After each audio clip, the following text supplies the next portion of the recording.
Hey, Rick, so what did you eat last night? I made a Mediterranean pasta salad. It was really simple, but really good. It was basically, how do you say it? Farfalle? Falafel? Oh, farfalle? Farfalle. Yes, farfalle. And it was basically tricolored pasta, and it had basil, sun-dried tomatoes, onion, black olives, fresh oregano, crumbled feta, romano, and you basically put it in with olive oil and, salt and pepper. So simple, but so effective and like a great, great summer dish. Super tasty. Sounds good. You didn't used to watch Seinfeld, I don't think, did you? No, Are you never. my friend that didn't watch Seinfeld? I know I have one or two friends that didn't watch it. There was a whole pasta thing. There was a fusilli jerry that was made, and I think farfalle might have had something to do with that as well. It makes me think of Seinfeld for some reason. Yes, no episodes of Friends or Seinfeld. I think I was asleep during the 80s. It is a pop culture void in your life. It's hard. It's hard to talk to you about some things without being able to reference those shows. Totally. I had dinner at our friend Steve and Lou's place, and Steve made a really great giant salad that just had everything in the world in it.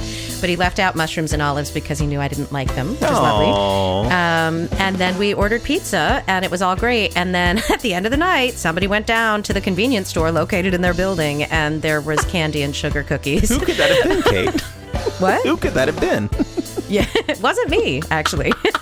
It was not me. Oh. Hello and welcome to another episode of You Won't Believe What I Ate Last Night. I'm Kate DeVore. And I'm Rick Fiore. And this is our ongoing conversation about food, health, weight management, and our endeavor to be and stay healthy in a really tasty world. With love, kindness, and compassion towards ourselves and others. Today we're talking about mindfulness. This is the first of at least two, maybe more episodes about this. We're going to talk a little bit about what mindfulness means to us, and there's going to be a lot more to come about that. We're going to go into more depth. We're going to offer you some more specific practices. And then I have an interview with Annie Mahon on her new book, Things I Did When I Was Hangry. So, Kate, let me ask you, how do you define mindfulness? Well, in my instinctive brain, it just is about being present. But then whenever I think about anything, this has been the case with me ever since I was a little kid. When I have a topic, I always need to know what the actual definition is. So really, the definition of mindfulness is the process of bringing attention to internal and external experiences occurring in the present moment. Beautiful. So it really is just literally about focusing on what is happening in this particular moment. Can I tell you my definition? Yeah. I just think that's so beautiful, the way you broke that down. And I think, oh, this is what I love about us. My thing is I look at the word and I see mindful. I'm like, oh, it's about my mind being full. And then I add in the moment. And ideally, it's with, one thing, ideally, not several. Full of what? Whatever it is I'm choosing to be mindful of. So it could be the breath. Sometimes, like if I want to be mindful about what I'm eating, that actual process. I was also thinking of this funny thing when we were talking about doing this conversation today. I thought this is something that always brings up mindfulness to me, and it happened last night. I'm walking from my kitchen to my living room, and there's four things I want to bring in. They're all food related too. There's like cheese, crackers, and water, and maybe a glass of wine. And I want to get them all in one trip because God knows I can't make two. So I'm walking and I'm carrying them. I'm like, Rick, you're being really mindful. This is good. Then the other thing that always comes in that moment, in all those times I do that, is, Rick, remember, this never goes well. Be mindful of that. Whenever you try to carry more than you do, it never goes well. And then I dropped one of them. So I always love this juxtaposition of somehow being mindful and then realizing that I'm not being mindful at the same time. Right. Because I guess I like your definition as mindful, like your mind is only full of one thing, which means that it's excluding everything else. Yeah, I guess I would expand it to be it's full of whatever's happening, all the things that are happening in the present. But yeah, that leaves leeway. Yeah, but then as soon as you start to think of it, then you're not mindful of that anymore. Then you're mindful of the fact that you drop things and then you drop things. Yeah. So it always works for me. I'm like, oh, this is the conundrum of mindfulness.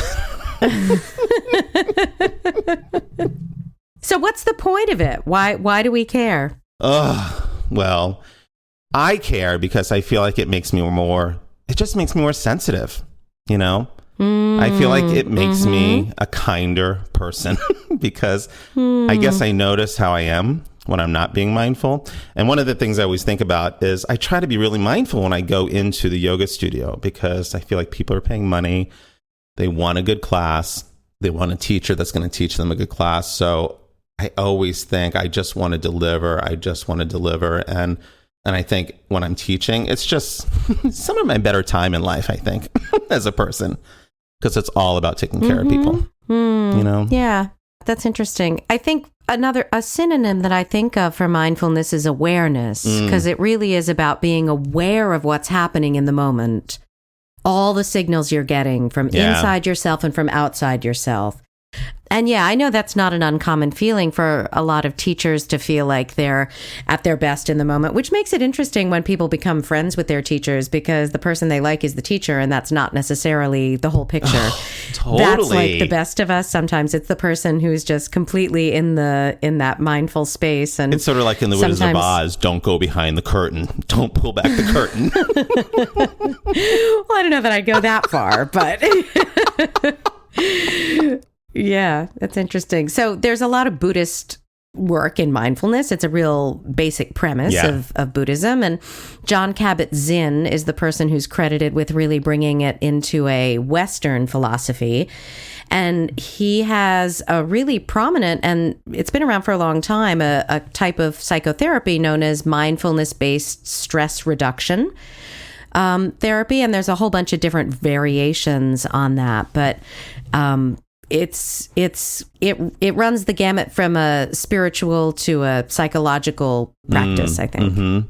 What do you, for you, when you feel like you're mindful, do you feel like, how does it show up for you? Do you feel like there's intrinsic results? How does it shift you away from, when you maybe feel like you're not being mindful? Well, I think it's the basic point for me, the most important thing, I think, is being able to notice thoughts and feelings without being attached to them. So it enables me to have a little distance between myself and my emotions, because I'm one of those people who has very, very powerful emotions, and they can guide me in directions that aren't helpful. I agree. That's a great way to put it. Yeah. So when I'm mindful of those emotions and what's happening, I'm able to have a little bit of distance, a little bit of detachment. And there's a sort of irony there. If we're talking about mindfulness is about being present, but it's also about being a little bit detached, it enables one to observe the moment and observe the experiences without being defined by them. And so it helps me in that way. Hey, Rick, did you know that protein is highly thermogenic, which means that when it's consumed, the body burns off up to 35% of its total calories during digestion alone? Wow. All right. That's right. Good. So if you're eating just protein, 35% of those protein calories just disappear just through the process of digesting them. Nice. The calorie burn from carbs and fat is between 5 and 15% of total calories. Oh, wow. Just through the process of digestion. Let's talk a little bit about that attachment and detachment, because I feel like in the moment when I'm really mindful, I think what you said is so beautiful. For me, I always think about it as putting the brakes on of when I'm sort of out of control and feeling like I can't control. I'm out of control. I can't control something, or like I'm feeling something that I don't want to be feeling. So the ability, what you said, is to create distance and create space. It really just frees me from those feelings a little bit. Because a lot of times those feelings, always relate to, particularly around food, sometimes shame will come in there. Sometimes guilt will come in there. Because I sometimes feel like when I really do mindfulness practice, or I'm becoming more mindful, it always tends to pull me away from sort of that range of emotions, of shame, of guilt, of feeling bad, That's what I love about it so much. Because I feel like it snaps me out of something that is really just prevalent in my life a little too much for me. Yeah. And I guess there are some philosophies or whatever you'd call them that would say that you're coming into a space of your higher self, of a higher consciousness. Yeah. And so it makes it easier to have compassion for the other experiences that we're having. And we're not talking, this is so important here, I think, this point I'm about to make, that we're not talking about ignoring negative feelings. Right. And that's a point that I want to stress really heartily here, because as I'm listening to us, I haven't listened back to it yet because we're still in the middle, but I'm feeling like if I weren't familiar with this work, I might think that we were saying, detach yourself and don't feel that negative feeling. So let's talk about that for a second, that's not what we mean. Agreed, 100%. Right? Yeah. This is about, for me, creating a momentary space between what I am so attached to, right? What I'm feeling, what I think the outcome should be, what I want the outcome to be, or, what someone did to me. It doesn't mean that you're not paying attention to it, and it doesn't mean you're ignoring it, and it doesn't mean that any of it's not valid. It just means for a moment, right? What we call breathing space.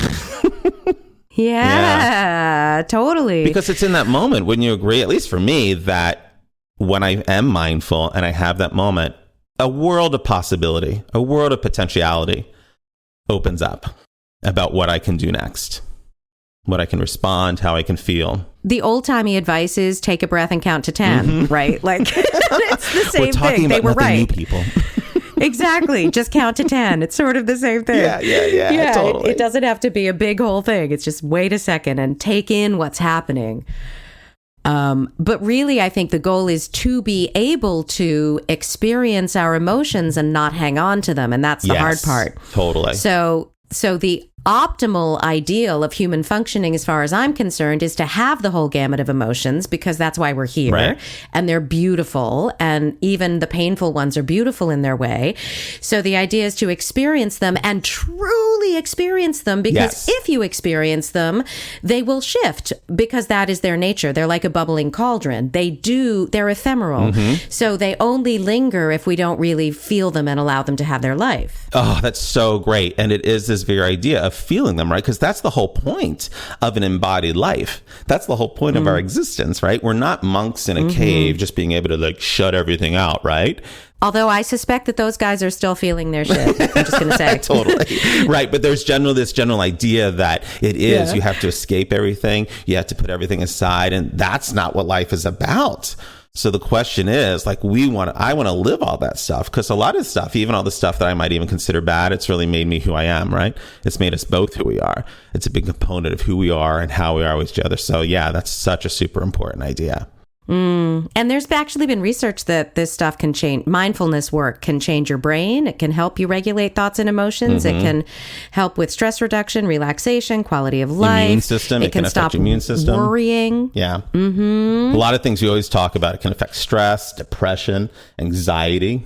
And it leads to it can lead us to a greater sense of well-being and happiness. They're real quick to say, though, I notice in these articles that no one claims it cures illness. And they're really specific to say, but it does not cure illness. It's like, all right. All right. We got you. No one's saying you're offering the cure. All right, bro. Yeah, exactly. So we're going to have more discussions about this, and we're going to talk more about how you might use this. But here's an example of something we're not going to take you through, but an example of if you wanted to explore it on your own would be a classic mindfulness meditation is simply to sit down with your eyes closed and become aware of each breath. Perhaps feel the way the air feels moving in and out of each nostril.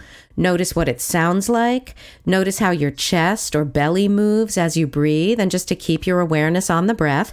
And when your mind wanders, and it will, notice without judgment that it wandered and bring it back and just go, oh, look, my mind wandered, instead of beating yourself up. Because I think a lot of people feel like they're meditating wrong when their mind wanders. And of course, it's an inevitable part of any meditation. And the key is just to go, oh, look, my mind wandered.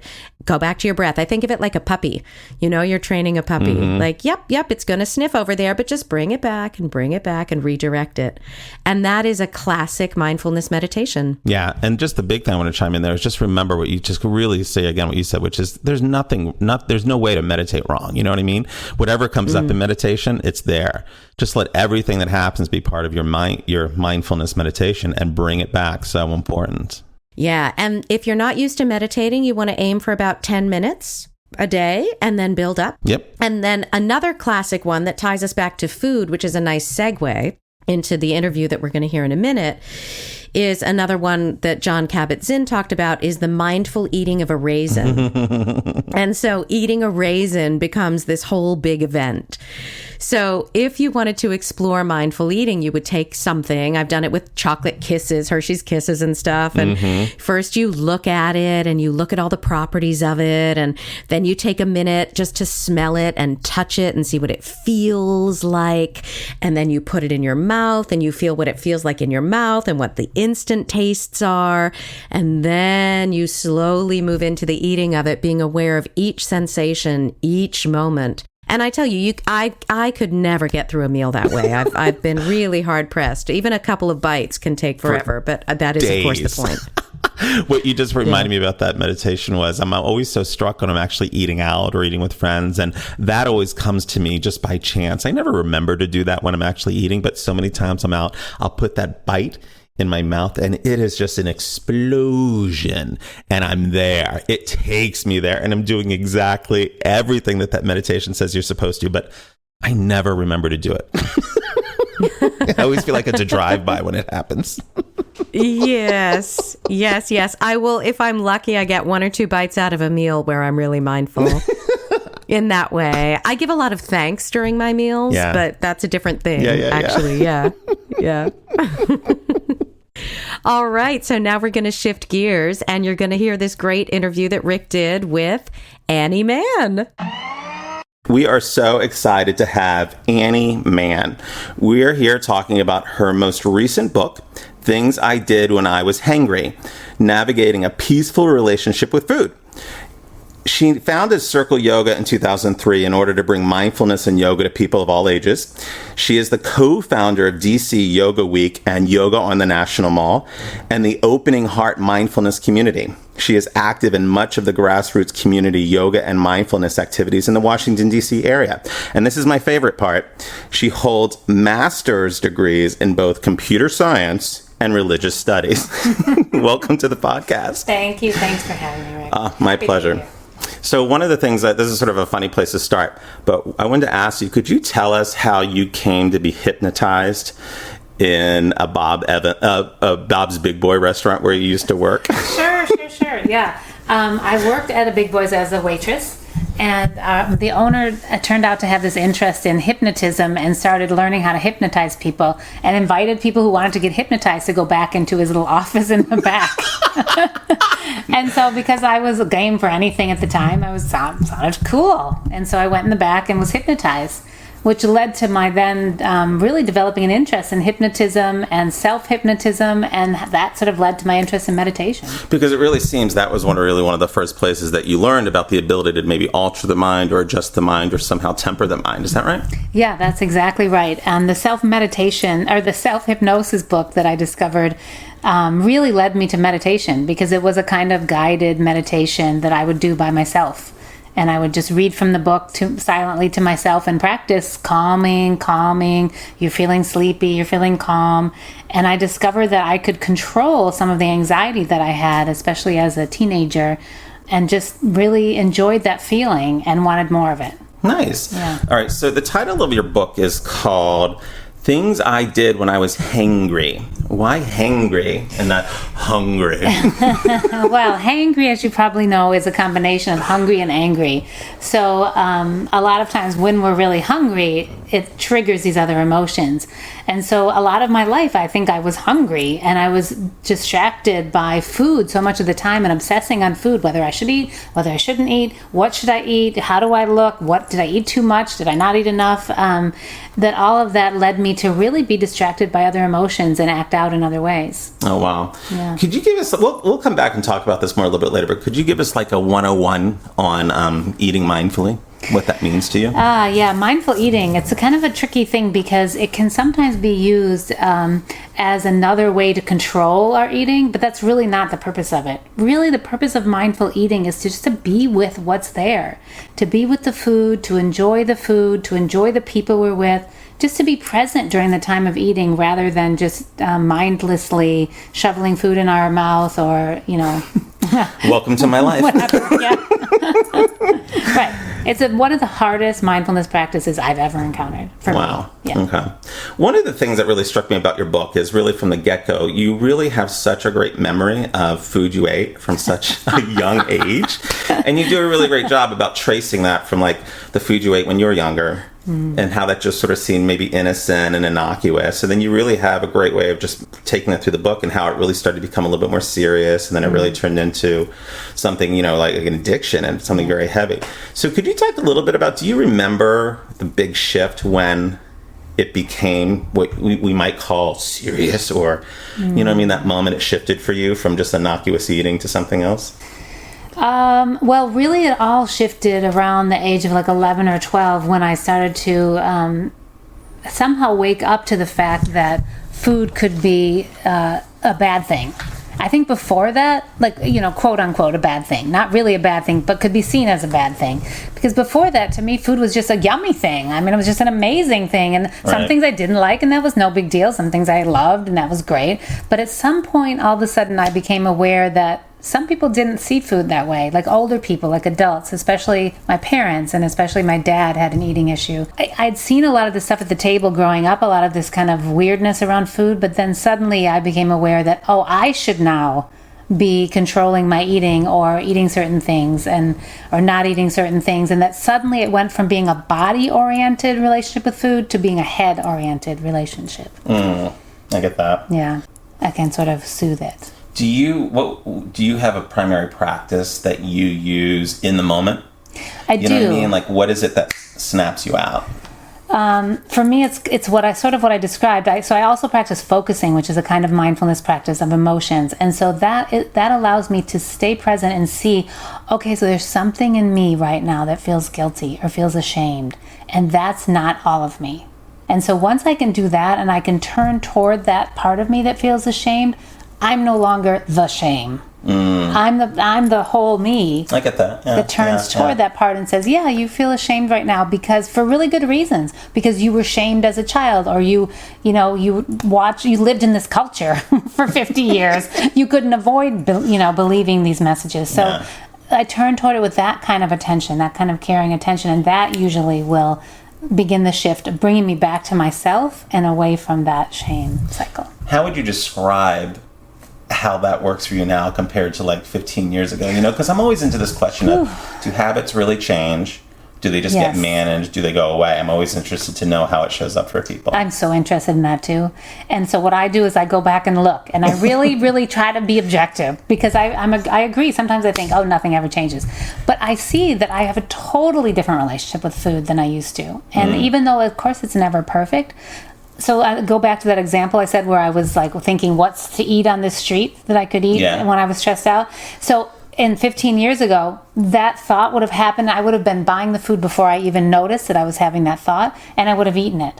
In this case, I was sitting in the car having that thought and really, really fantasizing about what food it could be. And then I thought, oh, that's what you're doing. There's part of me that thinks that if I get this food, I'll be happy. And I immediately then knew that wasn't true. And so then I picked up the phone and I called my sister and I called my daughter, actually. I called one of my daughters who's also struggled with eating issues. Because I was going to a meditation group, and I'm sitting in the car and I'm like, I don't even want to go to meditation. I just want to go eat. Awesome. And so my daughter said, you can do whatever you want, but generally you feel better if you go to meditation. And I was like, yeah, I know, but I really don't want to go. And then I cried.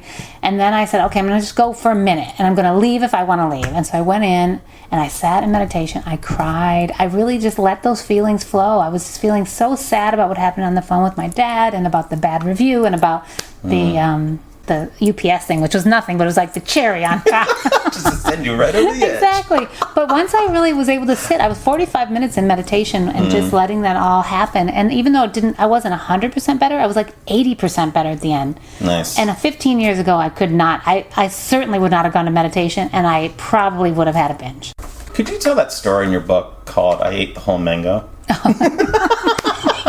I sort of love it. Yeah, that's one of those stories. Sometimes I wrote actually in the blog first that story, and it's like one of those stories that when I write it, I'm just like, okay, hello, shame. It's like, how does a mother do that? But it really did. I said, I love that you wrote it, though. well, and it feels better once I wrote it. I felt better. But I literally had one mango in the house, and I have one daughter, my daughter Hannah, who loves mangoes. And so I knew she was sitting in the other room. I knew she would love to have that mango, and so I cut it, and I thought, I'll give half to her. So I ate half of the mango, and I was really happy, and I thought, I don't want to give the other half to her. I want to eat it myself. And I did. And I was like, oh my God, I cannot believe I just did that. And she came in the kitchen, and of course she wouldn't have known unless I told her. But right. You told her, yeah? Of course I told That's her, good. Yeah.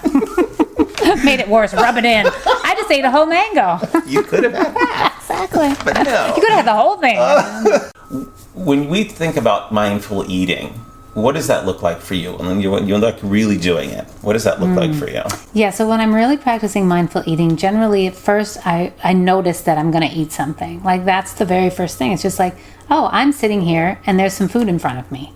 So generally I will at least bow to my food or say a little something. If it's a group of us, I'll usually say like the 5 contemplations about food and what are the 5? Which are in the book. Okay. They're very simple, but there's 5 ways of sort of just remembering the food. It's a gift. The food is a gift of the whole universe. Yeah, I'm not going to remember them all right now. But the 5 contemplations, I'll either read those, say those, or I'll just bow to my food. But so recognizing I'm going to eat. Okay. I'm empty. There's food there. I'm going to put that food inside of me. Just so really basic physical stuff, like there's a plate of food. And then once I start to eat, I try not to get too distracted. Not to say I don't. I do get distracted. Sometimes I even check my email. Not perfect. What? But, I forget who it was who said, when eating, eat. When reading and eating, read and eat. So you can be mindful of anything, really. But but generally, if I'm really trying to be present with my food, after I've acknowledged the food, I try to eat it in a sensual way. Like I really feel it in my mouth. I taste it. I notice it. I'm not just, we can certainly eat a whole meal and not even taste it, which is to me is unbelievably weird that we can do that, but we can because our mind is somewhere else. But bringing my mind to the food and really tasting it. And really one of the tricks is to set my fork down or my spoon or whatever I'm using in between each bite. Really? Yeah. Because that just gives me a moment to pause, be like, chew my food, be with that bite. So that's the practice. And then when I'm finished, I try to notice that bowl is now empty or that plate's now empty and I'm full. So now it's in me. So it's just kind of a remembering, really, which is the definition of mindfulness is remembering, really. So when I hear you say that, what I think is, my God, that takes a long time. Yeah, and that's why I don't do it all the time. Because I've done these exercises before. I'm like, how does anyone get anything done trying to eat 3 meals a day? Yeah, no, it's true. And of course, with the eating with people, right? That's always fun. Yeah, you're not going to be just like, ignoring everyone and being silent and not interacting. Of course, we're going to interact because food is also social as well. So really, it's just mindfulness can be mindfulness of anything. So mindful eating is just trying to bring our mind to the food at least part of the time we're eating, even if we can't do it every bite. On retreat, we do every bite. At home, we just try to remember this is food, this is what it tastes like. If we're going to be mindful for the first bite, that's even something. I get that. Yeah. One of the other things you wrote about in your book is, what's his name? I forget. Close Encounters and Addiction with Dr. Gabor. Oh, Gabor Mate. Oh, I love him, yes. So he wrote that whole thing about a hungry ghost, which I found really interesting. Can you talk a little bit about that idea? Yeah, well, the idea of the hungry ghost is a Buddhist concept. It's the idea that there are these beings that have these long, thin necks and a huge, hungry belly, and they can never get enough food because they can't get it down their throat. Papa? Can you hear me, Papa? Yeah, so that's how we live. And it's not just about food. If you think about it, it's like could be anything. Any kind of thing that we're craving that we just never satisfies us.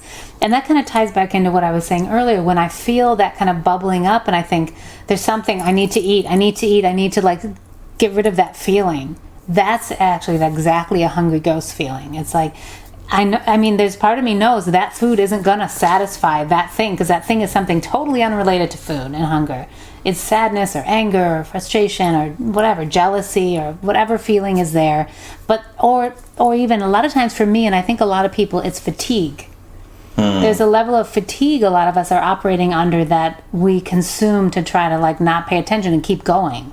right? So we get something to eat at our desk and we have a little snack and we want to keep going because we're not willing to take the time to rest because this culture doesn't really value that. Right. Right. So what is the one thing you would recommend for people to do, like, the next time they sit down? What's the one takeaway that they should think about the next time they sit down? Well, the next time they sit down, just pause before you eat. Just look at your food, take it in, see what it is. You know, sit on your chair, really feel yourself sitting on your chair, take a breath and see, wow, I've got this food and I'm about to eat it. And boy, aren't I lucky.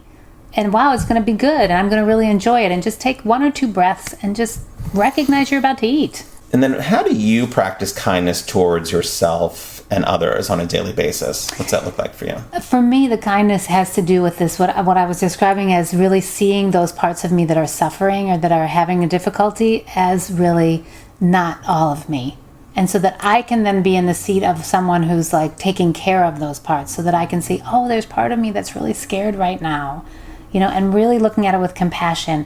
And I would say if there's one thing that has changed my life more than anything else, it's that. It's being able to be compassionate toward those parts of myself. Because when there's a part of me that's acting like it's afraid or it's having a reaction and it wants to eat, there used to be another part that would judge that part as bad and say, that's really bad, you shouldn't do that. And the fact of those 2 parts being there is what kept this whole pattern in place. As soon as I could separate out and be like, oh, yeah, you're feeling really scared. Okay, then things shifted. Okay. Yeah. That's great. Yeah.